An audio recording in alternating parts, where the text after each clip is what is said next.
Hello dears, मैं Pankaj sir और आप देख रहे हैं पंकज सर की क्लास। आज की इस वीडियो के माध्यम से आपको बताएंगे कि आने वाले यूपी बोर्ड में जनसंख्या वृद्धि पर कैसे निबंध लिखें जो हमें अच्छे अंक प्राप्त हों। तो चलिए स्टेप बाय स्टेप सारी चीज़ें आपको बताने का प्रयास करेंगे कि किस प्रकार से जनसंख्या वृद्धि पर हम निबंध लिखें जो हमें अच्छे अंक प्राप्त हों। तक बिना स्किप किए हुए लास्ट तक देखिए, जिससे स्टेप बाय स्टेप सारी चीज़ें आपको सरल तरीके से समझ में आ जाएं। चलिए सीखते हैं। तो चलिए वीडियो करते हैं स्टार्ट और सीखते हैं कि जनसंख्या वृद्धि कैसे होती है और इस पर कैसे निबंध लिखा जाता है। तो जो इस जनसंख्या वृद्धि पर निबंध हमको लिखना होता है, इसके पहले हमें जो है ये ध्यान रखना है कि कौन कौन से इसमें टॉपिक है। तो निबंध लिखने से पहले हमको ध्यान रखना है कि जो हेडिंग्स होती हैं ये किसी भी रचना को लिखने से पहले उसमें चार चांद लगा देती हैं। इसलिए आप लोग जो है निबंध लिखने से पहले हेडिंग्स का ज़रूर इस्तेमाल कीजिएगा। तो सबसे पहले जो है आपको हेडिंग्स लिखना है और वो है प्रस्तावना। तो सबसे पहले आपको प्रस्तावना हेडिंग्स लिखना है। इसके अंतर्गत आपको लिखना है, सबसे पहले प्रस्तावना आपने हेडिंग डाली तो इसके अंतर्गत आपको लिखना है सबसे अधिक जनसंख्या के मामले में पूरे विश्व की यदि बात की जाए तो चीन पहले नंबर पर आता है। उसके बाद जो है दूसरा स्थान भारत का है। जनसंख्या वृद्धि एक विकासशील देश के सामने एक चुनौती होती है जिसे भारत जो है सहन कर रहा है। भारत विकासशील देश की श्रेणी में आता है। किसी भी देश के सामने उसकी जनसंख्या वृद्धि के विकास के लिए बाधक हो जाती है। जिस तरीके से भारत में जनसंख्या वृद्धि देखने को मिल रही है, उसको देखते हुए ऐसा लगता है कि कुछ वर्षों बाद भारत जो है ये विश्व का पहला स्थान जनसंख्या के आधार पर हो जाएगा।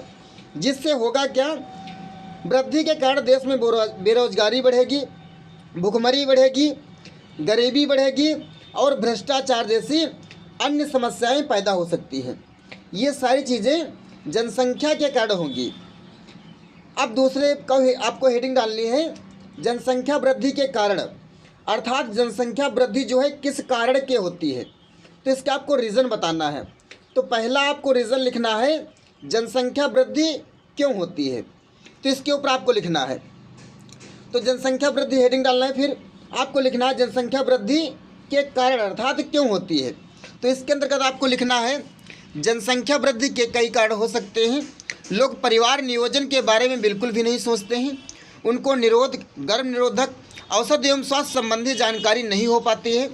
लोग सोचते हैं जितना अधिक संतान होगी उतनी अधिक हमारी आमदनी होगी।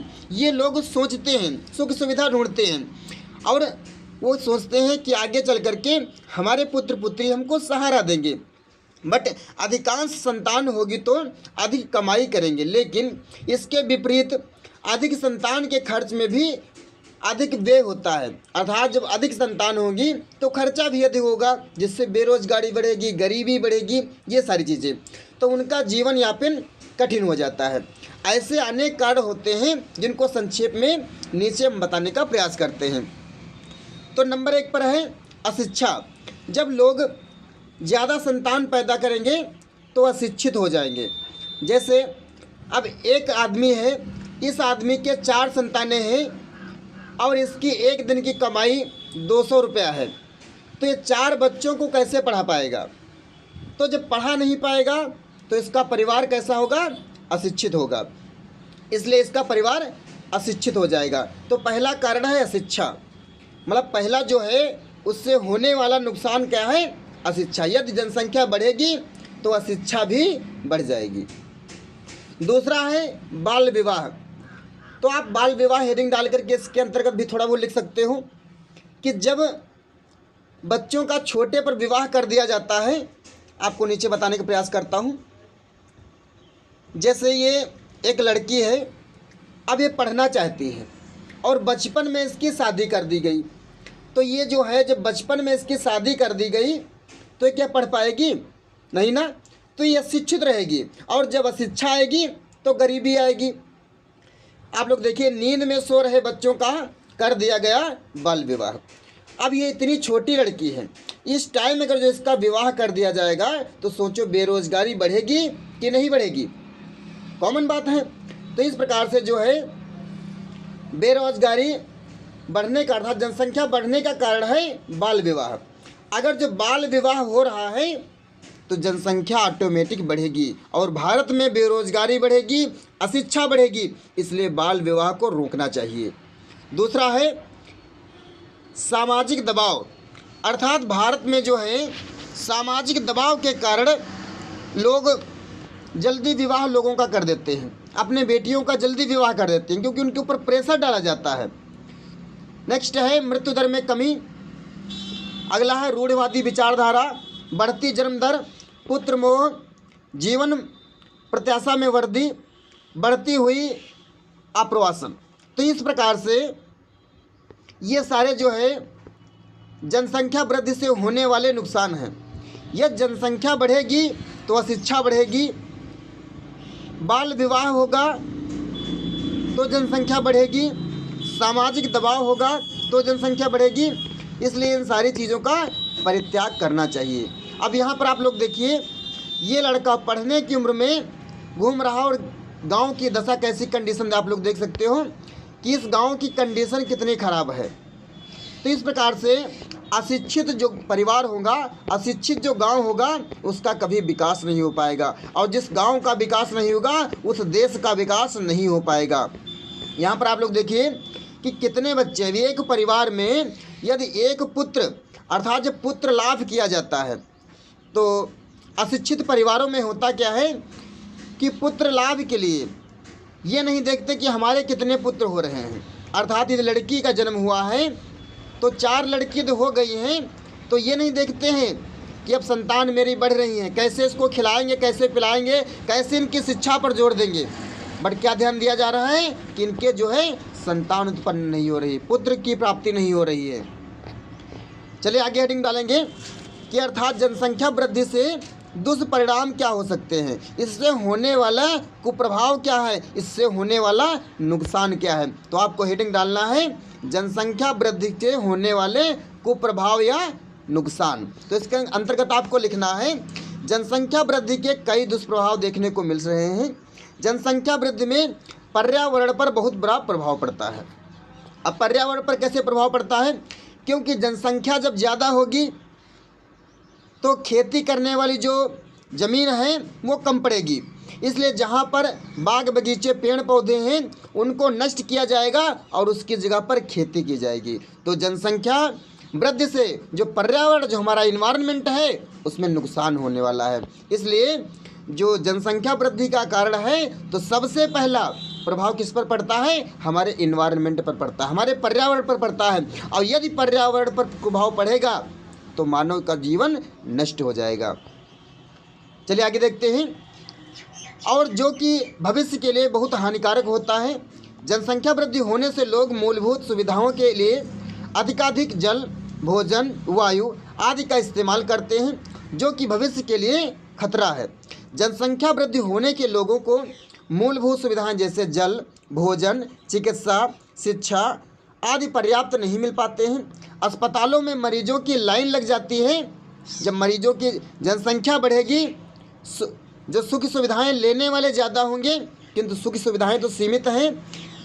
तो इस प्रकार से लोगों को कष्ट होगा और उनको समस्या होगी, उनको समय पर इलाज नहीं मिल पाएगा, जिसके तरीके से जनसंख्या वृद्धि देखने को मिल रही है।